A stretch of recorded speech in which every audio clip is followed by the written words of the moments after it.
かぶじいさん。はい、皆さんこんにちは、かぶじいさんです。以前の動画で長期のバイクでのキャンプツーリングに行く際の自分にとって最適なテントっていうのはどういうテントなのかというのを模索してきていたわけですが、今回は私のテントを模索する動画のコメント欄に皆さんが寄せていただいた推しテントの数々を紹介していこうと思います。市場に出回っているテントはそれこそ星の数ほどあるわけですが、その中から皆さんがどんなテントを愛用されているのか、もしくはどんなテントを推しているのか、それをぜひこの動画で見ていきたいと思います。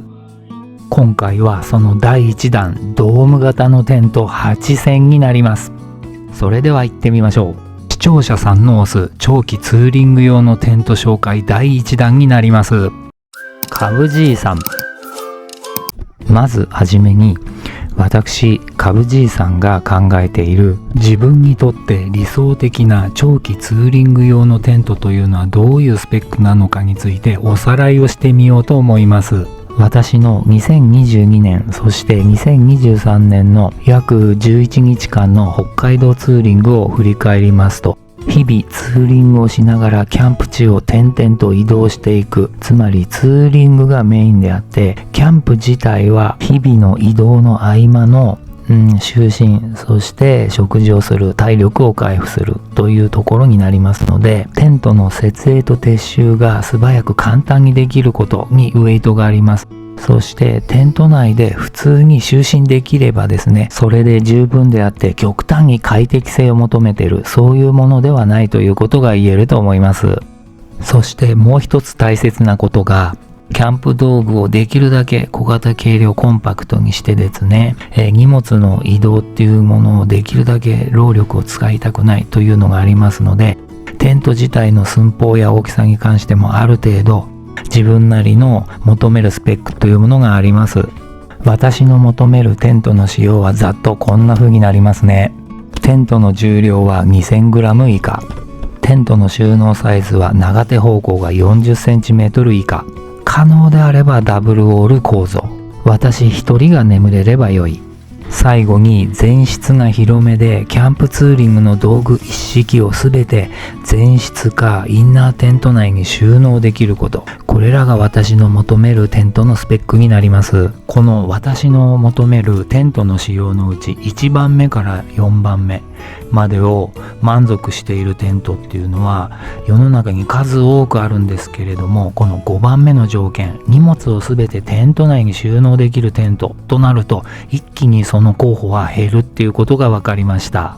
今回ここで紹介した私がテントに求めるスペックはあくまで私が求めるスペックですので、これからは皆さんが推すテントをね、それぞれ紹介していきます。中には私のね、要求をね、満たしてくれてるテントもありますし、必ずしもそうではないテントもあります。前置きが長くなってしまいましたが、それでは一つずつ見ていきましょ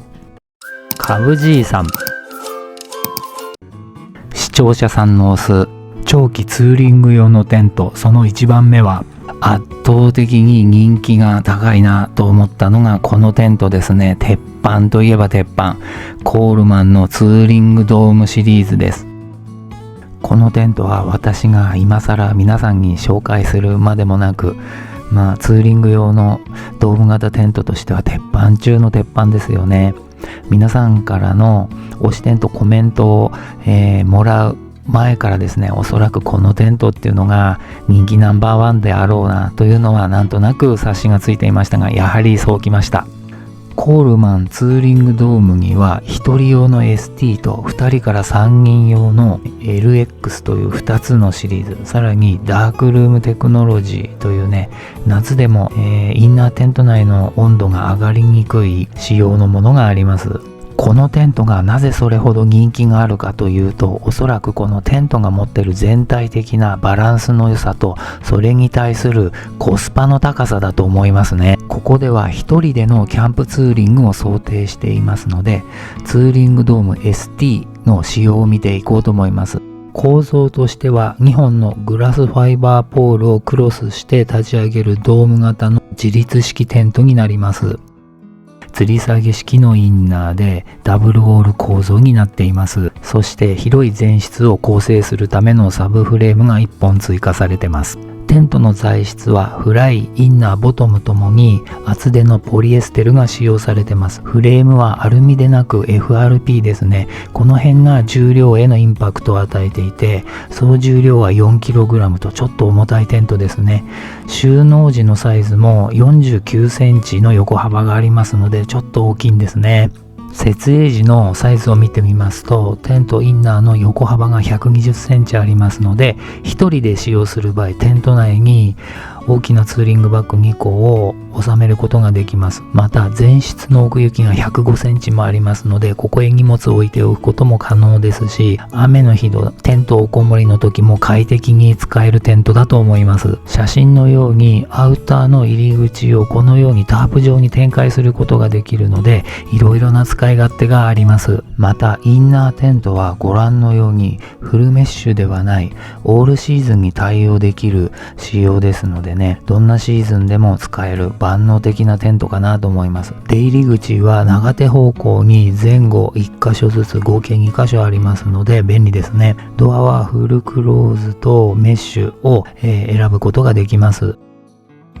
この動画を作成している時点でのAmazon での実勢価格は13,000円台とかなりコスパの高いテントだと思います。このようにこのテントは万能性、快適性を追求したテントで、その分収納サイズの大きさや重さへのインパクトが出ていると思います。ということで視聴者さんが選ぶキャンプツーリング用の一押しテントナンバーワンはコールマンのツーリングドームシリーズでした。カブじいさん。視聴者さんの推しテント2番目はバンドックのツーリングテント BDK18 になります。このテントも比較的有名なテントで、そのコストパフォーマンスの高さがずば抜けてますよね。このテントの特徴はキャンプツーリング向けの1人から2人用のドーム型テント、自立式ですね。ダブルウォール構造になってます。2人で使用することを想定して前後両側に出入り口があり、それぞれに前室スペースがあるので物を置くのにも困らない。インナーテントの横幅が110センチありますので、もし1人で使うとすればキャンプツーリング用の大きなバッグを横に全部収納できますんでね、私の求めるスペックに合致できてますね。で、詳細に見ますと出入り口部分だけメッシュになってますね。ですので春、夏、秋の3シーズンで使えるテントと言えると思います。一方ですね、ベンチレーターがフライシートにないので結露はもしかして多いかも。夏場はちょっと暑いかもしれないですね。で、材質はポリエステルでフレームがグラスファイバーです。なので重さへのインパクトがちょっとある。ただしこのテントの実勢価格は4500円台。場合によっては3000円台で売ってますからね。このテントの人気がある理由がよくわかりますね。ということで視聴者さんの推すツーリング用テント2番目はバンドックのツーリングテント BDK18 でした。カブじいさん。視聴者さんの推しテント3番目はモンベルのクロノスドームシリーズになります。構造としては2本のポールで立ち上げるドーム型のダブルウォール構造になります。3シーズン向けテントですね。クロノスドーム2型の仕様を見ますと、本体およびレインフライがポリエステル、フロアがナイロンですね。ポールはアルミニウム合金になってます。本体重量は 2kg を若干上回る 2.44kg になりますね。独自のフレーム構造で直角にクロスすることで室内空間を広く取るようになってます。出入り口は側面1箇所のみですね。で、メッシュとフルクローズ両方を選択することができます。インナーの、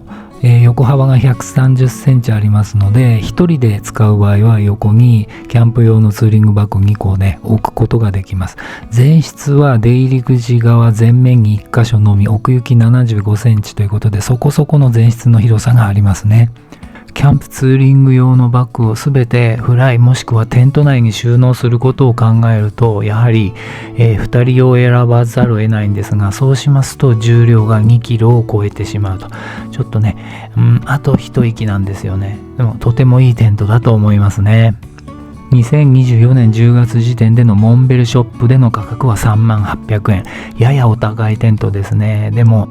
モンベルの、山岳用テントということで、安定の強度、性能、使い勝手が得られると思います。視聴者さんの推しテント3番目はモンベルのクロノスドームシリーズでした。カブじいさん。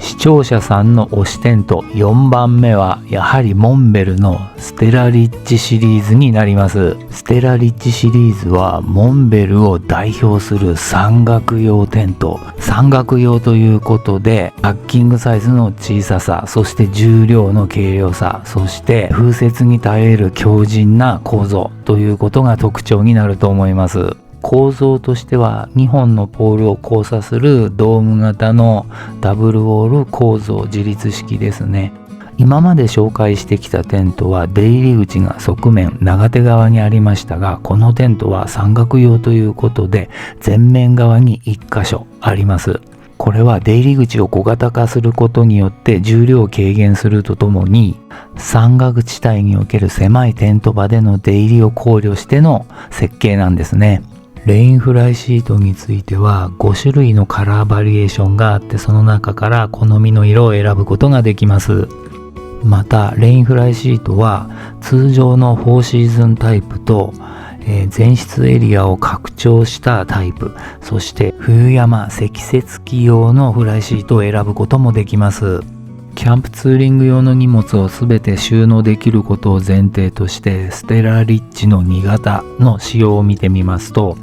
本体が10デニールという非常に薄いポリエステル、フロアは30デニールのバリスティックナイロンですね。ポールはアルミニウム合金で、総重量はレインフライを含むと 1.43kg とさすがに軽いですね。寸法を確認してみますと、横幅が130センチありますので、一人で使用する場合は大きなキャンプツーリング用のバッグ2個テント内へ格納することができます。収納時の本体サイズは30センチ、ポールの長さも41センチということで、私が求めている仕様には限りなくマッチしていますね。私が見た感じでの難点は、出入り口が長辺側でなく短辺側にある関係で、出入りの際ですね、不便かなと思います。また重たい荷物を出し入れする際も不便ですね。そこがちょっとネックかなとは思いますが、その点を除けば私が求めているキャンプツーリング用のテントのスペックを完全に満たしていると思います。テント本体と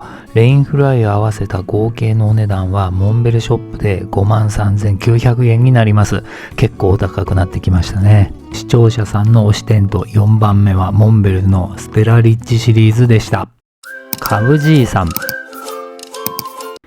視聴者さんの推しテント5番目はアライテントのトレックライズシリーズになります。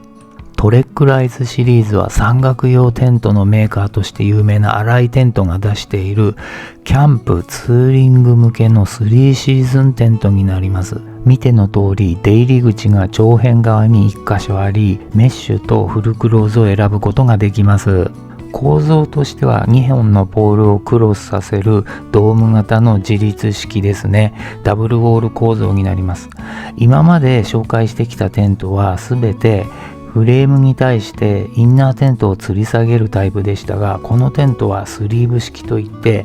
布地でできたチューブの中へポールを挿入していくタイプになります。吊り下げ式に比べますとスリーブ式は若干設営撤収に手間がかかりますが、これは慣れの問題かなと思います。キャンプ用の荷物をすべてテント内に格納できることを前提として、1人から2人用のトレックライズ1のスペックを見てみますと、重量は 1460g、 さすがに軽いですね。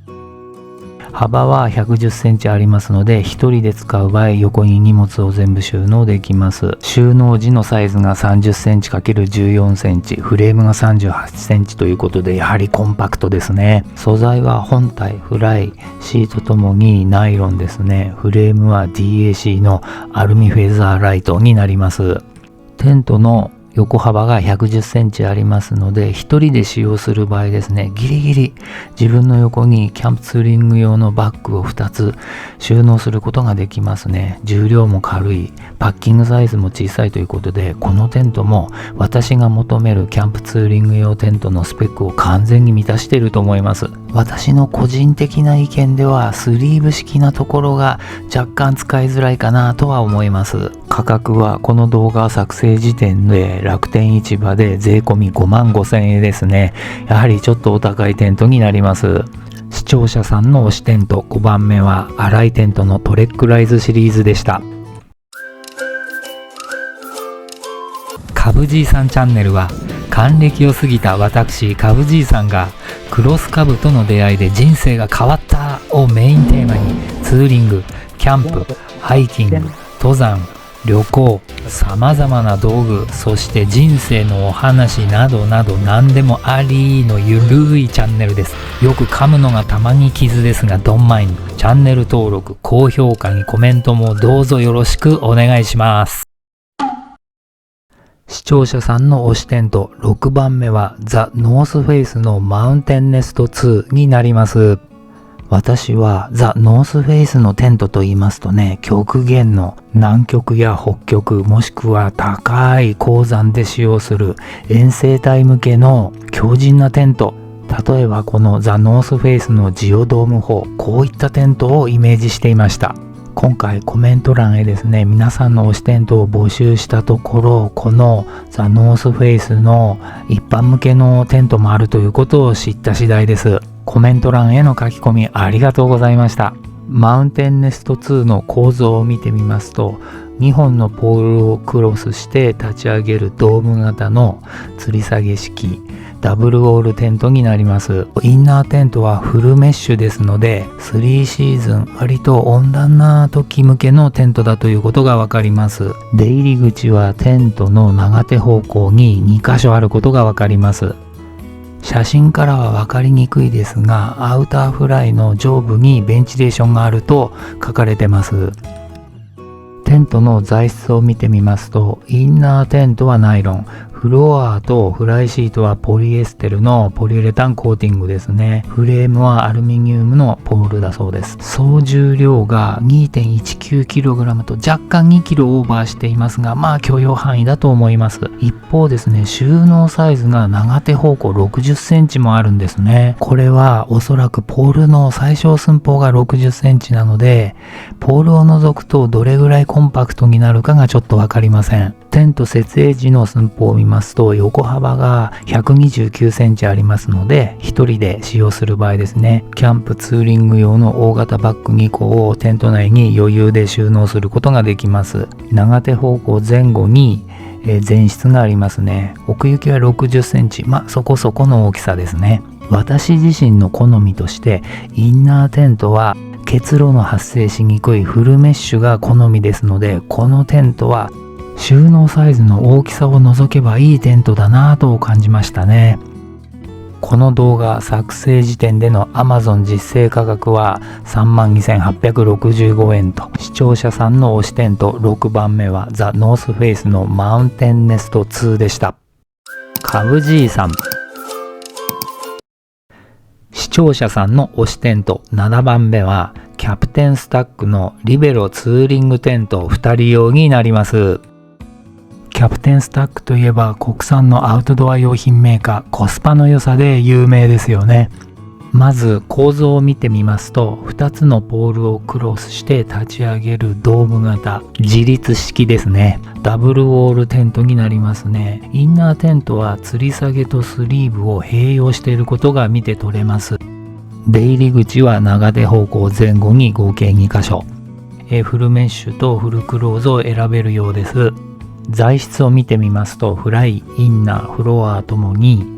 ポリエステルを使用しており、ポールにはグラスファイバーが用いられているようです。重量は約 3.1kg とやや重たいテントですね。しかし収納サイズを見ますと長手方向40センチ以下に収まっていますね。重量がかさむ理由は厚手のポリエステルを使用していること、重たいグラスファイバーポールであることの他にもう一つ理由があると思います。テントの寸法を見てみますと横幅が130センチありますので、一人で使用する場合、自分の横に大きなキャンプツーリング用バッグ2つを余裕で置けます。また前室は左右に65センチの、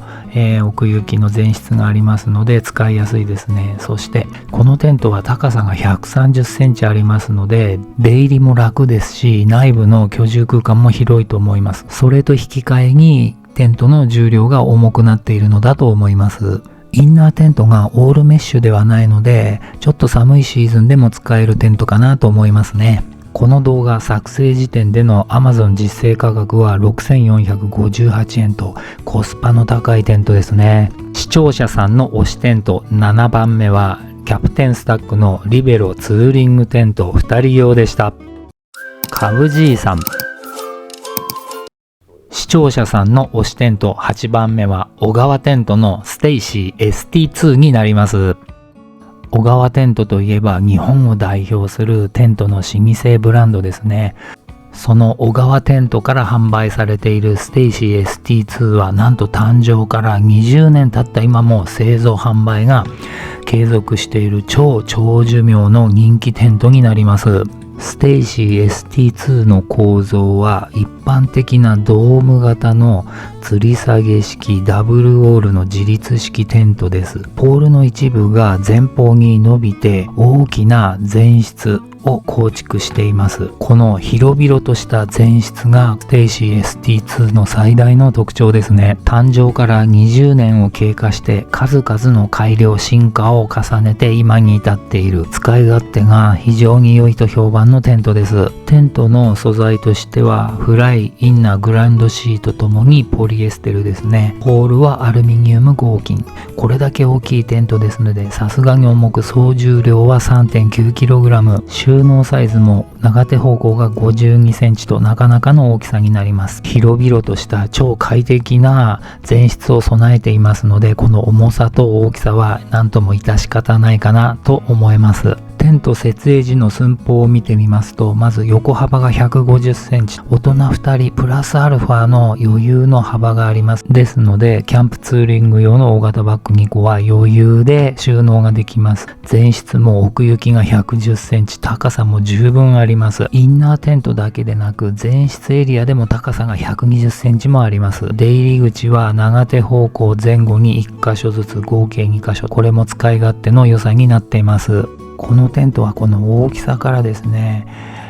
日々の移動を繰り返すツーリング用のテントというよりはベースキャンプとして長期滞在なんかにも使える、そういう快適性重視のテントなのかなと思いますね。私には超オーバースペックのまるで御殿のようなといったテントのイメージがあります。この動画作成時点での Amazon 実勢価格は 34,243 円と、このテントの持っているポテンシャルを考えるとリーズナブルなお値段のような気がします。視聴者さんの推しテント8番目は小川テントのステイシー ST2 でした。カブじいさん。はい、今回は視聴者さんの推す長期ツーリング用のテント第1弾ドーム型テント8選でした。いかがだったでしょうか。今回は比較的メジャーなテントの数々でしたが、ディテールを見てみると様々な特徴や長所短所があるのが分かりました。また次回ドーム型の第2弾をお送りしようと思いますので、ぜひご期待ください。カブじいさん。